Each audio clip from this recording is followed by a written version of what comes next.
Hello and welcome back to my channel. My name is Saunab and I love learning languages. And today in this video, we're going to talk about the languages of Nigeria or Niger. So yeah, without further ado, let's get down to business. But before we talk about the languages spoken over there, let's look at Nigeria geographically. Now, Nigeria is a West African country. It borders four countries: Benin, Niger, Chad, and Cameroon. And furthermore, it also has a coastline on the Atlantic Ocean. And then yeah, Lagos is the largest and the most populated city of Nigeria, but the capital city is actually Abuja. Furthermore, it has cities like Benin City, Sokoto, Jos, Kano, Ibadan, and many more. And yeah, it has a population of around 240 million people, making it the most populated country in Africa and the sixth most in the world. Okay, now enough about geography. Now let's look at Nigeria or Niger linguistically. Now Nigeria has many languages, and in this video we're going to talk about a few of them. English. Now Nigeria has over 500 different languages, depending on what you count as a language and a dialect. So to communicate easily, Nigeria uses English as a lingua franca. Why English, you may ask? Well, it's because Nigeria was colonized by the UK back in the day. They first started with Lagos in 1868 and they colonized the whole country,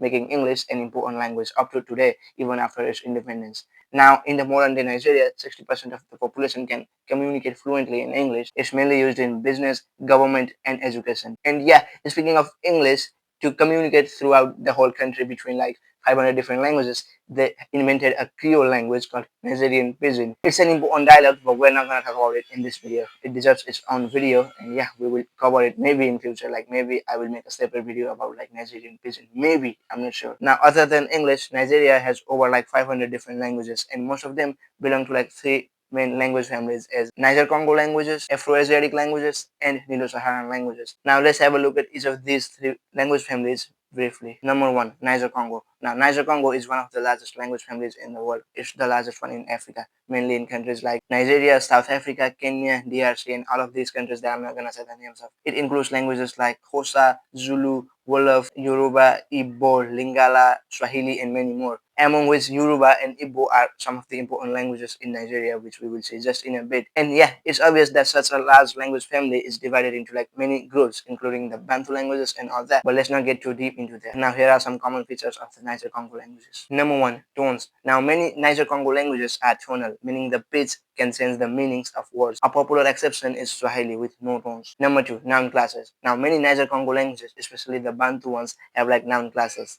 A noun class system is a way of like grouping nouns into like different categories based on like endings or meanings maybe, where like each category has like different suffixes and prefixes that other words in the sentence have to match with. Like that's the easiest way to understand this concept. Languages like Swahili have like 18 noun classes. Like just imagine like 18. Like people struggle to learn like two genders in European languages. Like noun class system is basically like genders from European languages, but like it's a bit more complicated than that. Number three, some languages like Igbo have vowel harmony. Number four, they use SBO as their main structure. Number five, prefixes and suffixes are everywhere. Now let's get into Igbo and Yoruba, two of Nigeria's main languages. Igbo. Now Igbo is spoken by more than 31 million people in southeastern part of Nigeria, mainly in cities like Enugu, Onitsha, and Aba. And yeah, it belongs to the Volta Niger brands. And yeah, now here's some linguistic features of Igbo. Now Igbo has like 20 different dialects depending on like which city you are at. Now in the 20th century, they tried making a standard dialect, and they did.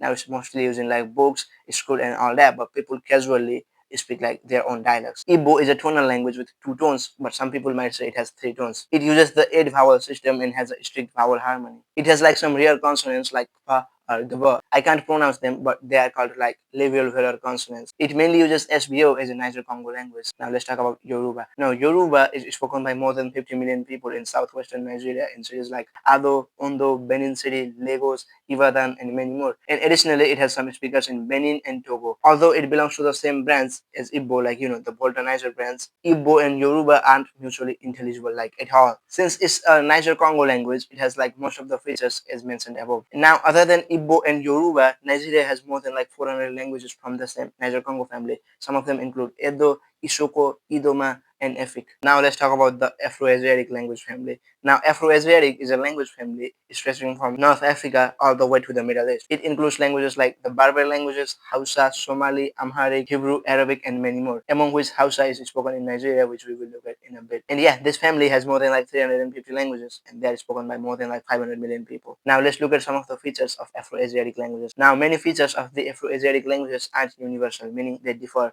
depending on like branches and all that, but let's look at some regardless. Number one, root-based word system. In Semitic languages, they use the root-based word system, meaning like words are built from like consonants that carry meaning. For example, in Arabic, you have the root kataba, and from there you can make like many words about like writing, like the book, writer, and different conjugations of the verb to write. Gender. Now, many Afro-Asiatic languages like Hausa and Arabic mark grammatical genders. Mainly, they have like two genders, feminine and masculine. You conjugate a verb based on time, person, and sometimes gender. They use SOV, SVO, and VSO, like all kinds, depending on like the branches. Now let's talk about Hausa. Now Hausa is the most spoken language in Nigeria. It's spoken by more than 90 million people in northern Nigeria in cities like Sotoko, Kano, and Katsina. And yeah, it's also spoken some of its neighboring countries, and it belongs to the Afro-Asiatic language within the Sadic branch. And yeah, now let's look at some of the features that it got. Number one, it mainly uses SBO. Number two, it's tonal, but it's less tonal than other languages like Yoruba, meaning like words can change depending on tones, but like they're not that much, unlike in like tone heavy languages. Number three, genders.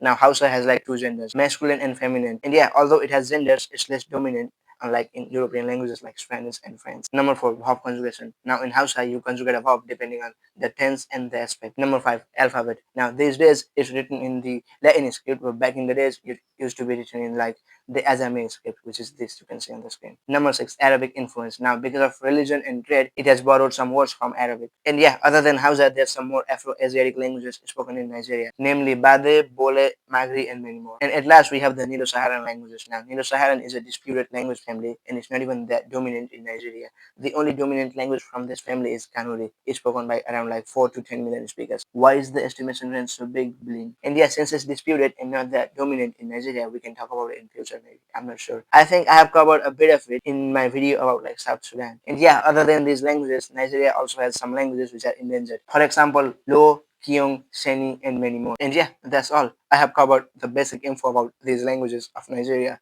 I suppose. And yeah, now let me know like what country I should cover next. Let me know in the comments, and if I find that interesting, I'll make a video about it. And yeah, that's all. Thanks for watching. I'll see you in the next one. Till then, ciao.